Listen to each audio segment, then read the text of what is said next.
This is the Washington Times front page for Wednesday, January 31st, 2024. Thanks for joining us. I'm George Gerbo. House Speaker Mike Johnson has been pressuring two committees to meld their competing bills to rewrite the Foreign Intelligence Surveillance Act.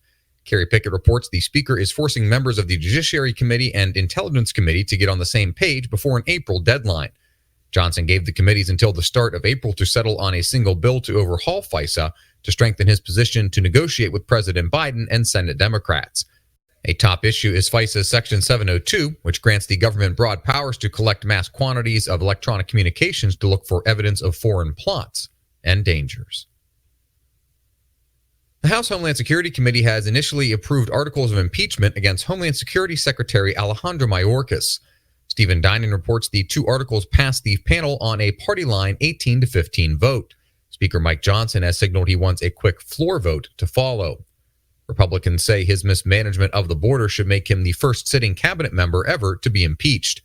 Democrats acknowledge they have little chance of derailing the impeachment in the full House and spent much of the day laying the groundwork for Mayorkas' defense when the matter moves to the Senate. The Defense Department's Inspector General says that the Pentagon for years has lacked a coordinated approach to detecting, analyzing, and cataloging UFO sightings by U.S. service members. Ben Wolfgang reports the study declassified this week examines how various arms of the military approach sightings of what the government now calls UAP. The issue has been thrust into the forefront in recent years because of a string of high-profile sightings by military personnel, deep interest from lawmakers of both parties, and accusations of decades-long UFO cover-ups by the federal government. The IG report highlights how the military struggled to develop a uniform system to address UFOs. Specifically, the study says the department has not used a coordinated approach to detect, report, collect, analyze, and identify UAP, and that military branches often use different processes to track and analyze sightings. Young voters are threatening to stay home as President Biden desperately tries to capture the youth vote in the November election. Jeff Murdoch reports the president has launched several policy initiatives aimed at alleviating young voters' disappointment. In the past 2 weeks, he imposed a moratorium on liquefied natural gas export permits, canceled $5 billion in student loan debt, and participated in events touting abortion rights. The White House last fall launched a strategy for Vice President Kamala Harris to visit college campuses to appeal to young voters on key issues such as abortion rights and gun safety. A year-long study by Arizona State University has found that identity-focused terms dominated the syllabus content of introductory U.S. history courses.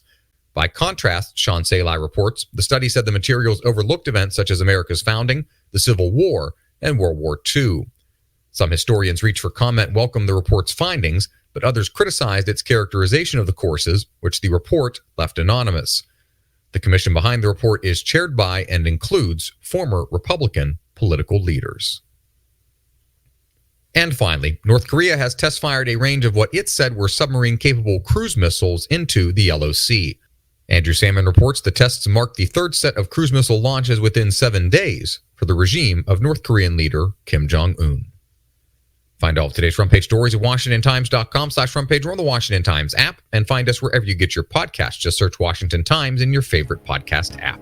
You can also find us on social media at Wash Times for breaking news, sports, commentary, and more. For the Washington Times, I'm George Gerbo.